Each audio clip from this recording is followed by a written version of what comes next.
Grabe high, tapos low. Sorry I mean, I'm not being biased, pero... Ano? Kapag mo mag-Bisaya talaga. Grabe.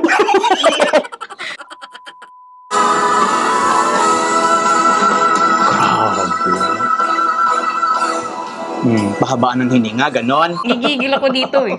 Bakit na naman? May problema tayo sa growl?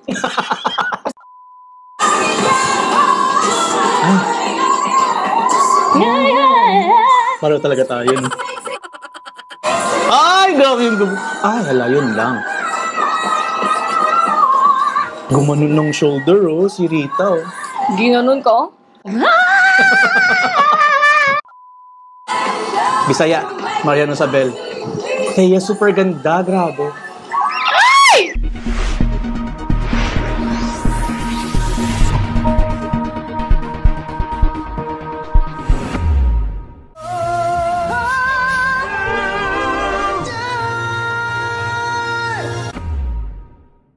Thank you so much for being here. Welcome back to my channel today. Grabe, super excited ako. Andito si Aki. Yay! Welcome back! Tayo talaga yung excited. Kami talaga yung sound effects. Kung alam nyo lang, yung mga pinagdadaanan namin. Dito si Aki. And of course, I invited my sister. Yes. Dahil namimiss ko na rin yung mga reactions namin before. And yung mga videos natin before, nasa kabilang channel. Ito kasi, yeah, okay. channel for Filipino artists to and content. So, yes. Pwede mag-taglish. Hello, babes! Okay. Mag-hi ka muna sa Queenies. Yes, hello to all the Queenies out there. I've heard na gusto ni Nify at saka ng ibang mga tao na makita ko tong videos na to. Yes, exactly. It's been a long time since I did this, so please spare my soul. But yeah, let's see kung anong reaction excited na ako. lalabas. And by the way, just so Aki know, yung Queendom, pangalan ng grupo ng mga singers sa GMA, tapos may segment sila sa All Out Sundays, parang ASAP, kung sa ABS-CBN, na Queendom yung tawag. So bardagulan talaga to ng mga singers. And I was hooked, kasi kilala mo naman ako, pag quality singers talaga, hindi ko binibitawan. So, eto hindi ko siya influence or anything, kung ano lang reaction niya, prank to. Kung hindi niya gusto, wala tayong magagawa, guys.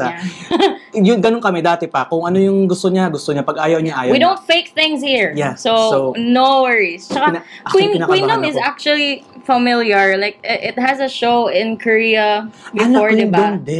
Queendom yung pangalan. Yung mga girl group ng Korea. And they compete with each other. Yan. Basta, we'll watch that one. Anyway, soon. Yeah. Okay, ready ka na ba? So, ito, ang tawag nila dito, yung title. I am excited. Title ng video na to. Kasi marami silang mga performances. Itong pinili ko is parang one of their, parang nagustuhan ko. So, tawag dito, Trio Biritan with the Divas of the Queendom. Okay, All Out Sundays. Biriton o good. Yes, para parang windang tayo. Hindi pa naman ako nagdasal ngayon. yung kalagkuman. Naka-black kaming dalawa. Di ba? Favorite color din niya talaga yung black, actually. Actually, hinahanda namin yung kamatayan namin sa mga pinapanood namin dito. Ganon yun. Oh my gosh. Okay, ready? Uy, 1, 2, 3.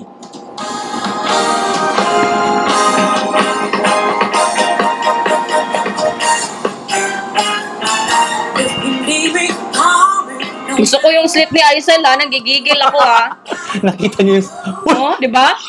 Grabe mo ng paaday, uy! Sana tinaasan ko yung slip ko nung kumanta din ako. Ang baba kasi. Hoy, parang pwede tayo sa prod nila ngayon, naka-black and white, Naka-black tayo. Oo, pero stage manager lang tayo. Sa grid-grid lang. Yung mga taga-tulong. Okay, anyway. Ay, gusto ko yun.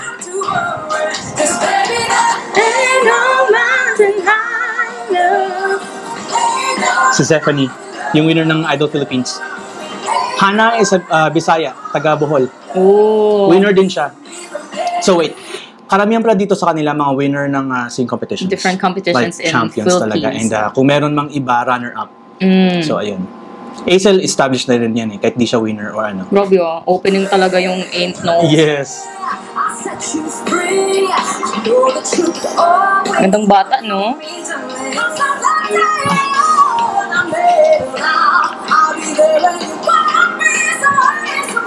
Inaano ka? Gigigil. Nanonood lang ako dito. Inaano ka? Nang tanaw, ramihan na, nanonood ba ka dayo? Uy, grabe, sad ka dayo. Bisaya ba ka, no? Kagay lang yata. Ato lang yata. Ato na istoryahan. Huy, mag-abot tanis Manila. Sasama pala si Aki, confirmed na may flight ticket na kaming dalawa. Pupunta ng Manila to watch them. Can't wait. Okay, anyway, mamaya pag-usapan natin yan. Let's go!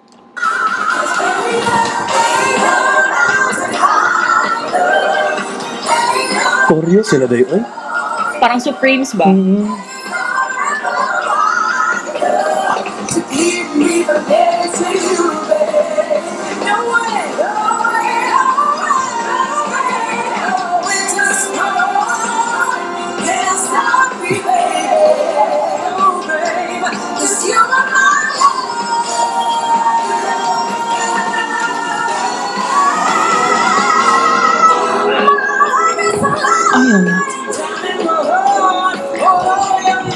Grabe, high, tapos low. Sorry, I mean, I'm not being biased, pero... Ano? Yung mga Bisaya, talaga. Yung mga Bisaya, no, hindi talaga kontento. Itaas mo talaga ni Hana, dayo. Uy, maglagot ko. Ana, shop tayo, bay. Hoy, alam mo ba? Endorser siya ngayon ng Red Horse. Red Horse ba? Oo, Red Horse yata. Sorry kung mali yung brand pero nakita ko sa Instagram niya. Tinutukso nga siya ng mga fans niya na tagay daw ganon. Kasi endorser talaga siya ng Red Horse ngayon. Oh. Pues. Kita-kits.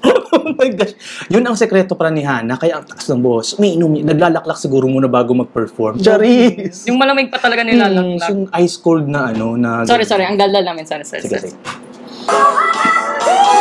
Ah, shit. Lumaban yung sabi ni Zef, pinupuri niyo si Ibalik mo nga, may ginawa siya, nagigigil ako. Tingnan mo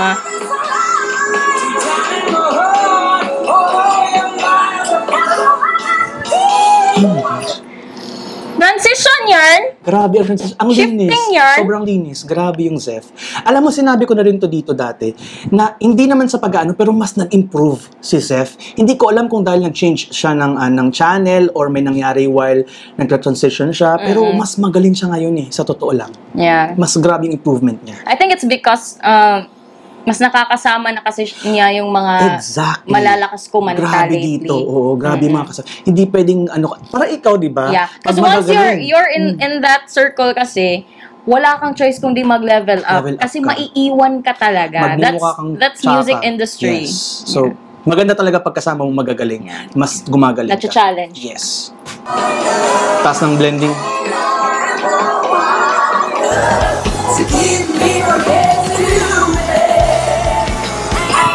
Ay!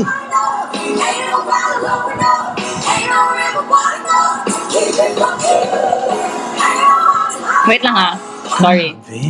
Hindi kami gumagamit ng mga AirPods or something na malapit sa ears, but you can hear Isel's low notes. Alto singer talaga. Alam mo, pinuli ko rin siya dati nung nag-react ako nito. Grabe. Grabe yung low notes ni Isel. Hindi ko sinabihan ito. Hindi niya ito alam pero naririnig niya. Yeah. And doon mo malalaman kung magagaling yung kumakanta if you sound as one. Hindi kayo gumaganon-ganon. Exactly. Diba? Hala, parang nag-usap tayo sa pinagsasabi mo. Baka sabihin nila, in-orient kita. Hindi talaga. Hindi ngayon lang kami nakita talaga. Ay, sorry, Ate Chona talaga kami when it comes to mga ganito. Yes. Ang bilis na kumano ng tenga namin. Particular kami sa mga ganyan-ganyan. Let's go.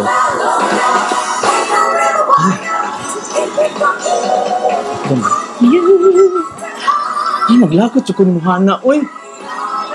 Ang taas ng boses. Kalmado. Naglagot po. Wala man lang ugat.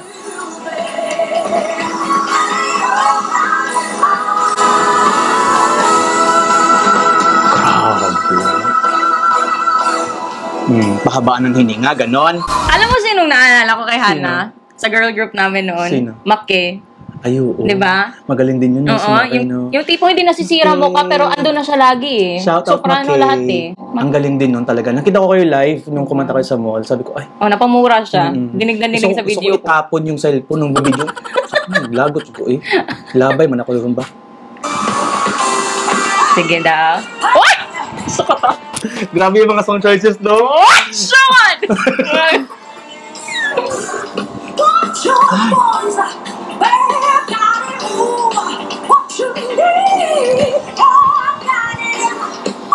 Sarap din ang boses nito eh. Kasabayan ni Julian. Underrated to eh. Oh, kilala pala ni Aki. Si Rita din yun. Nakilala ka siya kasi sa acting niya. Ay. Tapos, aside sa acting niya, may video noon sa YouTube na daanan ko lang. Nag-guest siya. Kumata siya ng If I Had Got You ata yung kinanta niya. Doon ko narinig, oh, may boses to. Alam mo, baliktad tayo. Ako, una ko siya nakilala as a great singer. Tapos later on, sabi ko, hala, magaling din pala mag-acting to. Eh, di siya na. Binigay na sa kanya lahat. Oo. Tapos, ang ganda pa ng katawan. Yes. Curvy. Ano kakapanganak lang niya? Curvy pa. Gigigil. Kakapanganak lang niya. Magtutumans pa lang yung anak. Curvy. Taga Cebu. Jessica.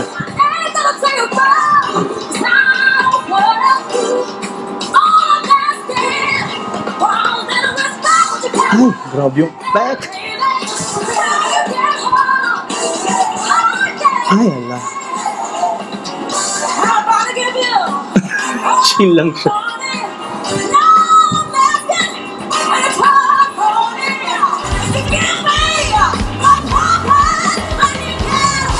Wait lang ah.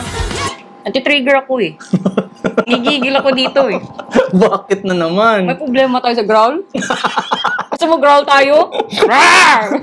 Leon ka ba dati? Jelly. Feeling ko. Ang ganda ng growl niya, in fairness. Gusto ko yung tunog.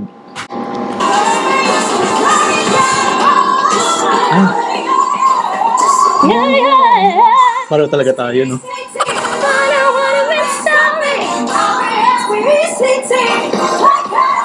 Ay, grabe yung gubo. Ay, hala, yun lang.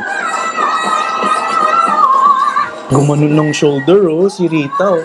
Ginanon ka, oh? Uy, ang galing ni Rita, in fairness. Gusto ko yun. Gusto ko yun.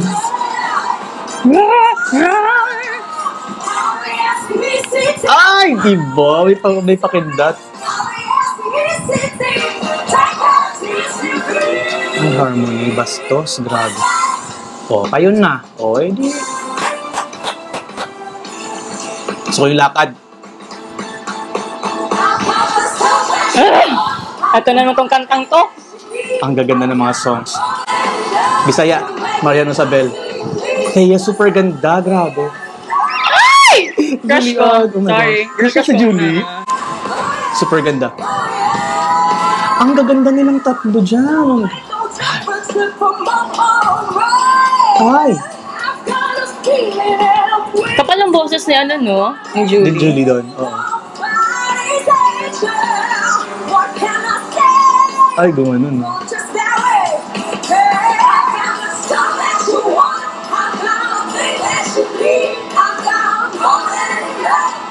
Kapagod itong kantang to. Kinanta niyo na to, di ba? Hindi pa? Ayoko. Iniiwasan. Gusto ko yun. Ay, ganun pala dapat pag queen.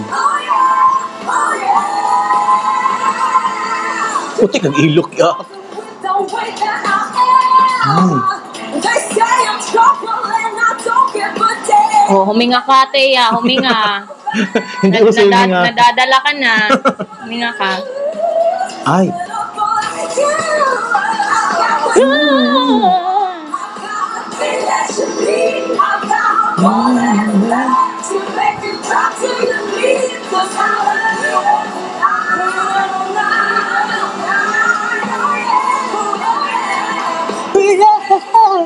Grabe yun.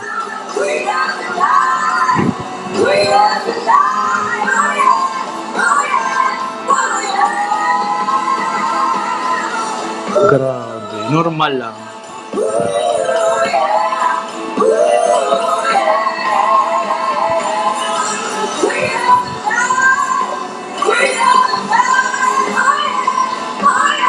Nakakapagod do, puro mataas.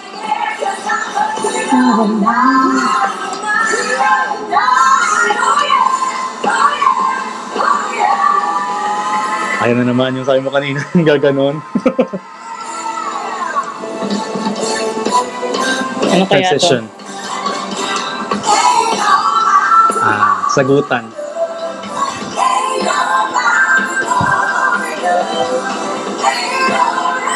Ang baby pa kasi ni Zef. Oo. Siya yung pinakabata yata dito eh. Oh, sagutan na. Palaban sila yung grupo nila, no? Ay, nagsasas. Ang taas. Vibrato si Jessica, no?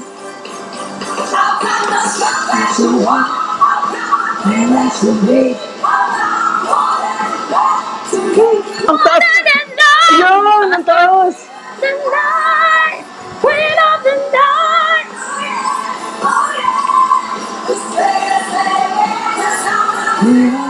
Naka-all black pala si Thea.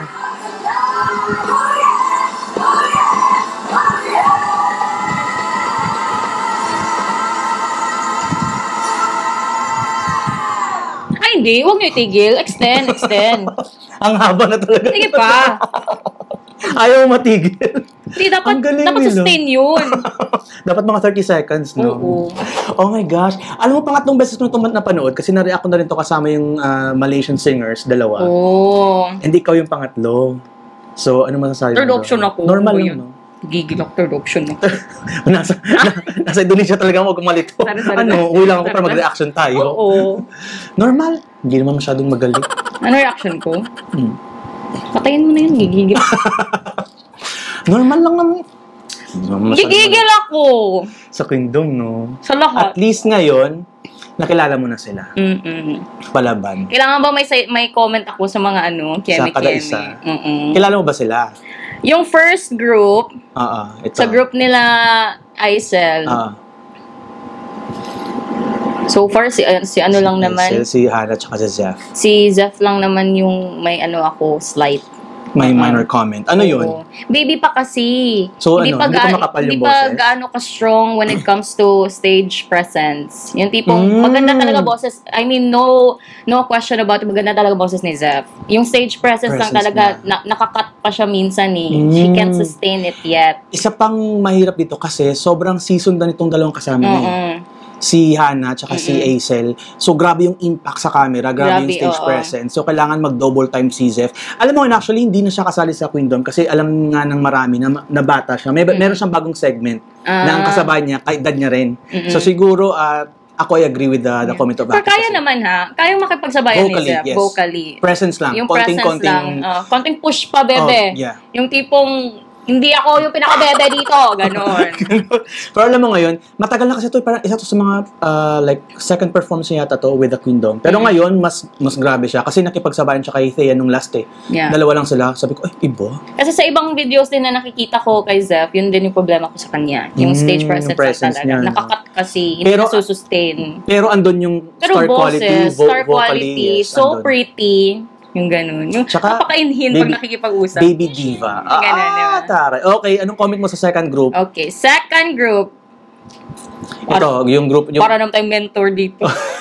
Ito, yung RESPECT. Gigigil ako kay Rita. Diba? Oh my gosh. Alam mo kasi Rita, masyado mong ginagalingan kasi, be. Sorry napapamura talaga ako. Normal yun sa akin. Hindi ako galit po. Ganito talaga ako magsalita. Pag nagbumura ako, normal po. Pareho sila ni Pat. Ganun yun. Ganun sila. Ganun yun. Okay. Wala yung alam na nila yan. Sanay na rin sila. Yun. Ang school Lord. Tapos, itong grupong to, nanggigigil din ako ni. Labanan ng ng mga growl, di ba? Growler sila actually. Tatlo sila nag-growl, pero sobrang nag-stood out sa akin yung growl ni... Siya. Oo, si Jenny. Nakalimutan ko tuloy. Si Jenny, ang dami niyang growls mo. Yung pulido, no? Oo, pulido. Yung tipong, alam mong, hindi mananakit yung lalamunan niya after. Parang may technique siya na may hindi masakit pa malinis. Anong comment mo kay Jessica, kanang kababayan natin? Nagigigil din ako. Maganyan-ganyan man yung buhok mo. Ganon man. Uy, pinapalihok man yung buhok man. Sino pumunit ng mga damit mo? Hindi pinunit. Yan yung design. Sige.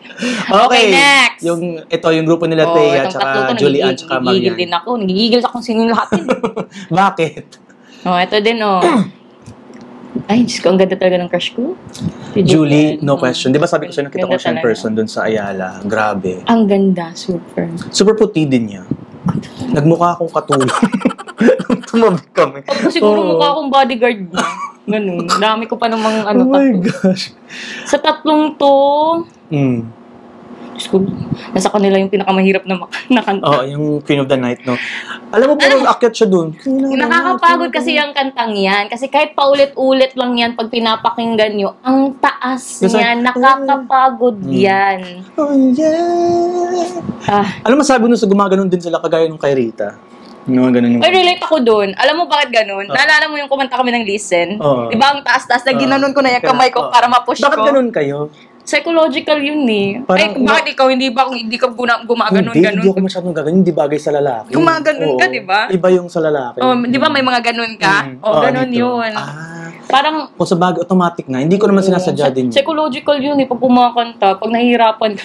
Pero may parts dito, like, kagaya nito, choreograph siya talaga na ganon. Yung kay Rita kanina parang hindi. Parang natural niyang ginanon. Oo, natural yun. Parang pinush niya talaga yun. Okay, nagigigil ako sa kanila. Medyo maganda rin yung ni Aki impression sa Queendom. Madaldal talaga Madaldal, kahit naman ako. Dami ko talagang Kevin. Anyway guys, ayan, thank you so much for watching this video Thank you for showing this to me. Oh my God. Kilala mo na yung Queendom. At least maganda to kasi bago kami pumunta ng Manila next week, 1 week from now, we'll be in Manila to watch them. Live. At least meron na siyang parang tawag doon prelude ba yun? Parang introduction. Parang may ganun na. Kasi 'di ba baka doon siya magwala sa studio, hindi natin mapigilan. Baka doon ako magmura, yatay na talaga. Baka ilabay niya yung tapon yung sapatos, maigo mo yung mga artista dahil. Bago pa naman bili ng sapatos ko. Masaya. Masakit pa. Hindi mo na magagamit. Anyway, that was it. Isa to sa mga paboritong performances. Sobrang dami pa nilang mga performances. Meron ba silang Celine Dion medley na sobrang grabe. May All By Myself dun sa Jessica na nag-trending sa TikTok and all. So anyway, thank you so much guys. And very happy na nakapag-react si Aki with me sa video na to. And before we end, anything you wanted to say? Like, or like you want them to know your handle sa Instagram, whatever? Bakit? Nakakahiya! Sira ulo. Okay, so ganito yun. Nahack kasi yung social media ko noon, alam mo naman yun, yung maraming followers. So I'm back to square one. So my official social media handles are at Aki Omega Official. Lahat yun. From TikTok to Facebook to Instagram, YouTube, everything. Name it. So yun. Diba? Ako din, lahat ng handles ko, Nephi Acts. Yung naiba lang is yung TikTok, Nephi Akaling. So ayun, follow nyo kami guys if you want to like know what's happening behind the camera. And kung gusto nyo lang makipag-usap sa akin, okay na. Follow nyo lang ako. Magre-reply naman ako minsan. Queenies, see you next week. Yes. I'm with Aki noon. And see you. I can't wait. Okay guys, bye! Bye! Queen of the Night! Oh yeah!